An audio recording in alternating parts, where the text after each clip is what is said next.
Hey, it's been about a month, but I found something, little something called I don't know how I'm saying it right. Shiboyugi. Uh, Pretty interesting stuff. What pulled me was like the TV show. Studio Dean went crazy style. Looks real like it's like the artsy vibe that I fuck with. I don't know. Uh, Very aesthetically pleasing and also uh, interesting psychological think piece.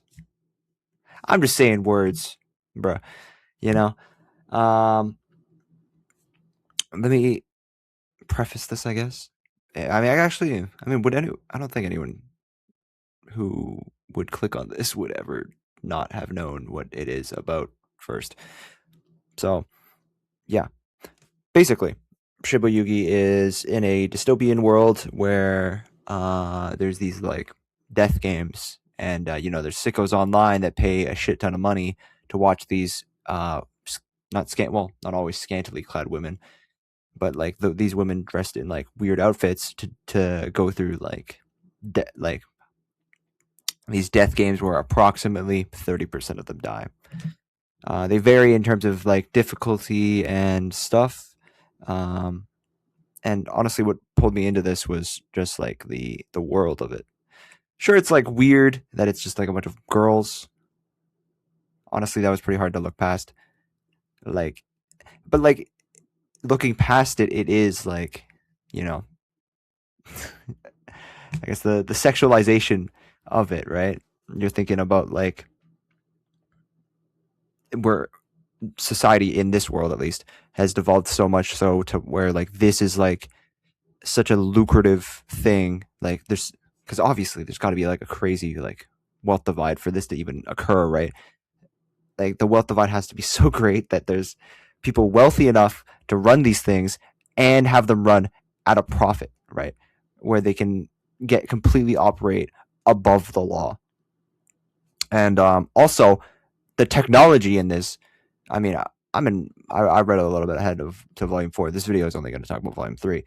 Volume four, they got like memory erase.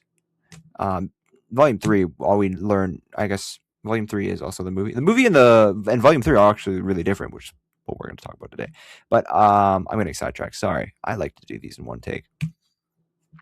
Do I do these in one take?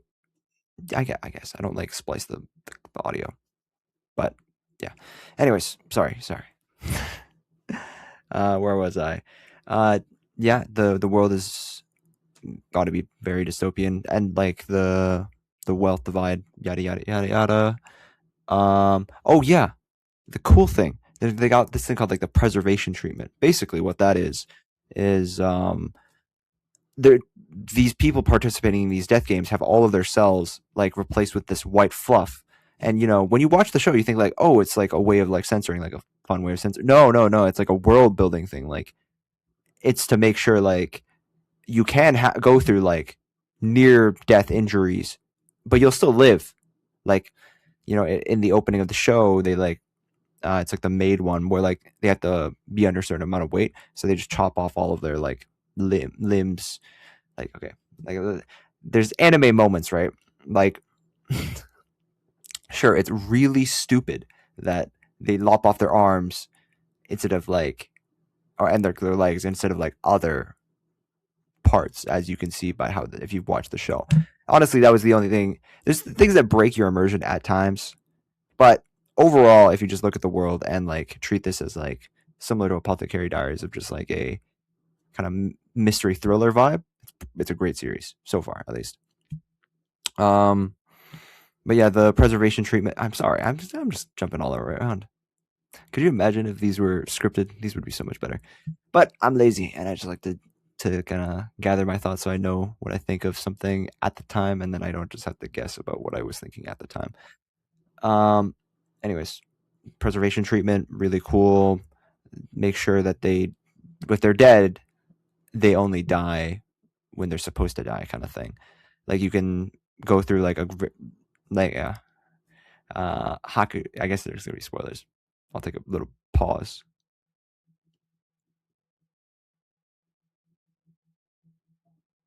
Anyways, Hakushi, the Yuki's mentor. I'm just saying names.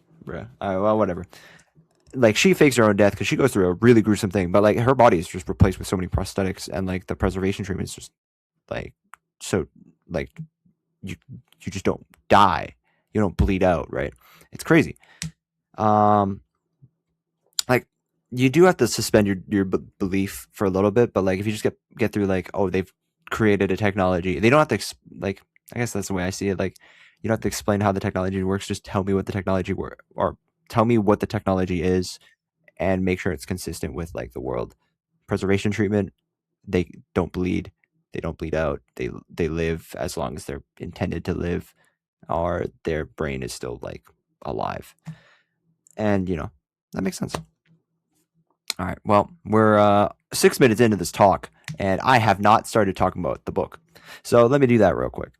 Um, the movie cu- puts it at like 44, because like honestly that's one of my favorite cinematic things, and it's interesting that the light novel does it too, where like the sections or like the chapters, they're separated with like a parenthesis and then a number, and like the amount of like sub scenes, I guess there are. And like honestly it's really aesthetically pleasing for me to look at in a show format.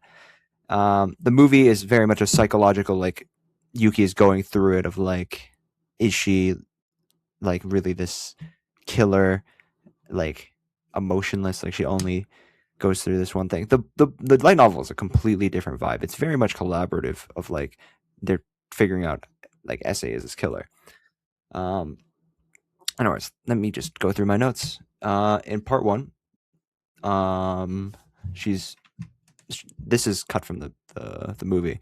She's in a carnival, does a death game. This is where we meet Maguma and Essay about like, oh, it's a really chill death game. They're supposed to be hunted, and then they turn on the hunters because the hunters are newbies, and they hell off screen at it. And Yuki talks. We learn about like her prosthetics and how there's like a prosthetics guy. They operate in like a gray area. The organizers are chill with it because it makes sure or ensures like the quality of veterans, and the other guy's okay with it because he makes hella bank because these guys have obviously the money to pay for it. The novelty of the amount of revenue pulls determining payouts, making veterans decide to adopt certain styles is a really cool excuse for those freaky ass designs. That is true. Because there's one of the people, or I guess the only by the book, the only other survivor of Candlewood's ignoring Hakushi. She like adopts a different hairstyle because it's like more pleasing to the viewers.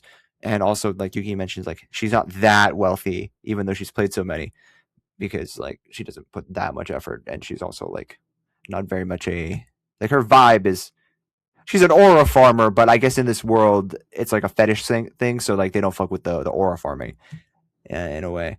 Um, um, oh,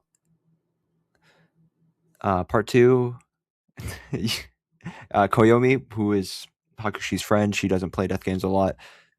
She's very much they call it the coward style, which I mean, yeah, like uh, you get the classic Japanese, right? Or like I don't know if it's Japanese. Do they because it's translated. It's weird that they if they actually talk like this. Honestly, that is part of the reason I like light novels, because the English is usually very simple, so I don't have to. I can just turn my brain off and just read it slop. Um, Yuki wouldn't blink twice if someone told her that Koyomi was actually 120 years old and was maintaining her youth by bathing in the blood of virgins. What the fuck does that mean? Well, like obviously I know what it means, but why write that? Like I don't know. And then let's see. Oh yeah, Essay's body disappeared. They talked about that. Actually, that happened in the movie too. Part two. My only like note was that pacing wise, it is different. Where because they had it as just one mega arc, which is what they called it. They called it like the Cloudy Beach arc, whereas this is split into several like sub chapters of like the days. It's very much a team vibe. In the movie, Mitsuba and Yuki seemed a lot more transactional away, but you know, Mitsuba wants to see who Yuki is, and Yuki knows, it's not a real danger scenario. Like she's fighting back, but you know, it felt chill in a way. Uh, Best way I can explain it is if she could fight off Mishiro in the scenario, she can clear Mitsuba if she wanted. Like the mentor is, in theory, going to be stronger, right? But Mitsuba just really wanted to know. Um, and then closing with Yuki stood there on the beach, catching her breath. She muttered, "What a free spirit!" Because honestly, it's like Mitsuba's like whole arc. I guess it's a really tiny section. It was just kind of goofy of like, oh, it's so cool seeing these like people following Mishiro, even though like they're so single minded. Because like, edgy main character type vibe. Um. Oh yeah. So Mitsuba's the first kill in the like both scenarios, I'm pretty sure. And Mitsuba kind of like rocks her shit, but we learn about like the devices, and Mitsuba just gets knocked out and then gets mutilated. Mitsuba also reacts, like we get to see her reaction because I don't think they just discover the body in the movie. Um, what else is no? Oh yeah, there was the like Essay's idea was like if she self mutilated, they would not think of the devices there. So when they mutilated Mitsuba, like she took out all the devices too. And basically from that, um,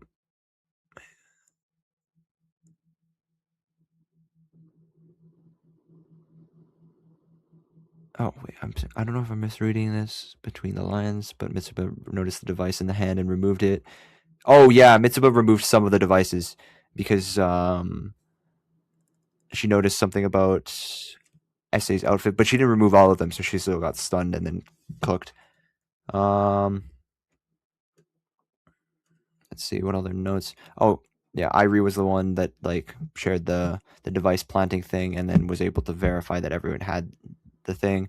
Maguma um, had I guess Maguma kind of disappeared from the movie. It was just like, oh, I'll go off on my own. But here, she's targeted by SA. SA gets cooked, and then just saying like, hey, I've removed your little transmitters shoe. Go try something else because I just cook your ass. But also it's only my survival, so you can do whatever. Um, the Hakushi reveal. Um, yeah, the reveal like essays. This is when they figure out essays alive and how like this is what they got it or essays following in her footsteps because like she got the full like replacement body and whatever, and it's supposed to be like better. But Essay was never like a physical person. She was really a cerebral player, even though self mutilating seems stupid. I'll be honest. Like I feel like there's better ways. Like probably like just like a traditional like Among Us thing where you just kill like the weakest players. Probably would have been the smartest thing to do. Um, because like there was like 3 weak. Well, I don't know. Because like she didn't end up killing the character that I forgot her name, but she's like the one that like fakes suicide in the show, but here she. Oh, I'll get to it, I guess. Um, oh yeah, I don't remember in the movie if she ever got her like the first 2 kills because I don't remember if those counted, but they did deduce that she needed kills and suicides didn't count, so they leveraged suicide. Um, here, Essay's on a similar boat. Uh, Mozuku, that's her name. Fake suicide in the movie, but here she makes a fake stun gun because she was an engineer before. Like she was studying electrical engineering. She does a fake stun gun instead of the fake suicide, and you know, Essay's going through it. She feels angry about how she called her a genius in an insulting way, and you know, Yuki cooks the fuck out of Essay, Aura ripping her like limb by limb, everything. Um, Part 6 is when like the whole thing is done. This was 1-to-1 with the movie. Why did they write this? Incidentally, the government of Japan has recently lowered the legal age of adulthood. Thus, Yuki has officially become an adult. Why would you write that? Because like the whole point of that one was like, oh, the legal drinking age is still 20, and she operates outside of the law, so she could drink, but she shouldn't. But she also doesn't feel like drinking. Okay, bro, but that's uh that's where we're at. Overall, it's no Apothecary Diaries. Apothecary Diaries, like mega my vibe. This is fine way to pass the time. I don't hate it.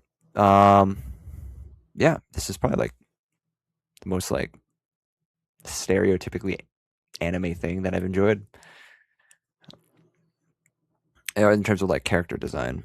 Because normally I don't enjoy this kind of stuff, but man, I'm getting more and more cooked. I guess I can finally look past this stuff. Who knows? But yeah, I'll get to the next volume when I get to the next volume.